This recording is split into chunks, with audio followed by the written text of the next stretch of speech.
आज हम दुनिया के सबसे प्रभावशाली दार्शनिकों में से एक को समझेंगे। एक ऐसा विचारक जिसका प्रभाव आज भी विज्ञान, राजनीति, तर्कशास्त्र, नैतिकता और शिक्षा हर जगह दिखाई देता है। यह महान दार्शनिक है अरस्तु, एरिस्टोटल, प्लेटो के शिष्य, परंपरा के आलोचक, विज्ञान के संस्थापक और आधुनिक तार्किक सोच के आधार स्तंभ। चलिए अरस्तु के दर्शन को 15 मिनट की गहरी यात्रा में समझते हैं। एक, एरिस्टोटल कौन थे? अनुभववादी और वैज्ञानिक दार्शनिक अरस्तु प्लेटो के शिष्य थे, लेकिन उन्होंने अपने गुरु से सहमति नहीं रखी। प्लेटो कहता था, सत्य विचारों की दुनिया में है। अरस्तु कहता था, नहीं, सत्य यही है, इस दुनिया में, चीजों में, अनुभव में। अरस्तु ने ज्ञान का आधार अनुभव, निरीक्षण और तर्क को माना। आज का मॉडर्न साइंस, एक्सपेरिमेंट, क्लासिफिकेशन, इन सब की जड़ें अरस्तु में मिलती हैं। दो, एरिस्टोटल का मेटाफिजिक्स, सब्सटेंस ही यथार्थ। अरस्तु ने कहा, जो वस्तु अपने आप में अस्तित्व रखती है वह पदार्थ, सब्सटेंस है। अरस्तु के लिए पदार्थ दो चीजों से बनता है, मैटर पदार्थ, फॉर्म रूप, रूप प्लस पदार्थ या वास्तविक वस्तु। जिस तरह कुम्हार मिट्टी को घड़ा बनाता है, उसी तरह प्रकृति पदार्थ को रूप देती है। प्लेटो के आदर्श रूपों की जगह अरस्तु ने वास्तविक दुनिया को सत्य कहा। तीन, एरिस्टोटल का चार कारण सिद्धांत, फोर कॉजेस। किसी भी वस्तु को समझने के लिए अरस्तु चार कारण बताते हैं। मटेरियल कॉज, यह किससे बना है? फॉर्मल कॉज, इसका रूप क्या है? एफिशिएंट कॉज, इसे किसने बनाया? फाइनल कॉज, इसका उद्देश्य क्या है? यह मॉडल आज भी साइंस, फिलोसॉफी, साइकोलॉजी, बायोलॉजी हर जगह उपयोग होता है। उदाहरण, एक चक्का, लकड़ी, गोल रूप, बढ़ई, वाहन को चलाना, हर चीज को समझने का यह पूर्ण विज्ञान है। चार, लॉजिक, तर्कशास्त्र। अरस्तु की सबसे बड़ी देन, अरस्तु ने दुनिया को औपचारिक तर्क दिया। उन्होंने सिलिजिज्म बनाया, तर्क का वैज्ञानिक ढांचा। उदाहरण, सभी मनुष्य नश्वर हैं, सुकरात मनुष्य है इसलिए सुकरात नश्वर है।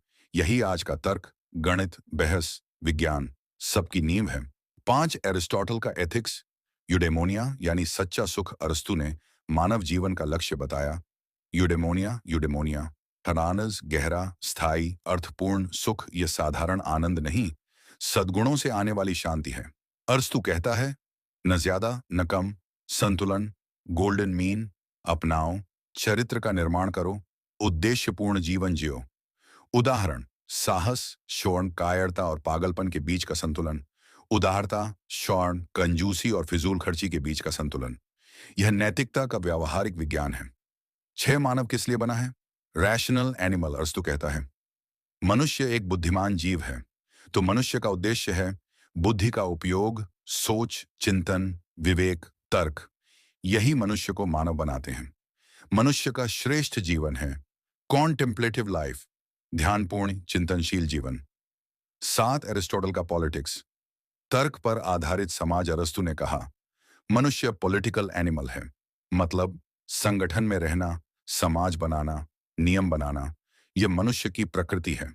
लेकिन उसने कहा, राजनीति में उद्देश्य है नागरिकों का नैतिक विकास। जो राजनीति लोगों को बेहतर बनाए, वही सही राजनीति है। आठ, बायोलॉजी, साइकोलॉजी और साइंस में योगदान। अरस्तु ने पौधों का वर्गीकरण, जानवरों का अध्ययन, शरीर रचना, स्मृति सिद्धांत, सीखने की प्रक्रिया, भाषा का विश्लेषण सब किया। वह पहले वैज्ञानिकों में से एक थे जिन्होंने सिस्टमैटिक ऑब्जर्वेशन को अपनाया। उनके बिना मॉडर्न बायोलॉजी शुरू नहीं होती। नौ, एरिस्टोटल का फाइनल पर्पस, तेलोस। तेलोस सांझ, अंतिम उद्देश्य। अरस्तु कहता है, हर वस्तु का एक उद्देश्य होता है।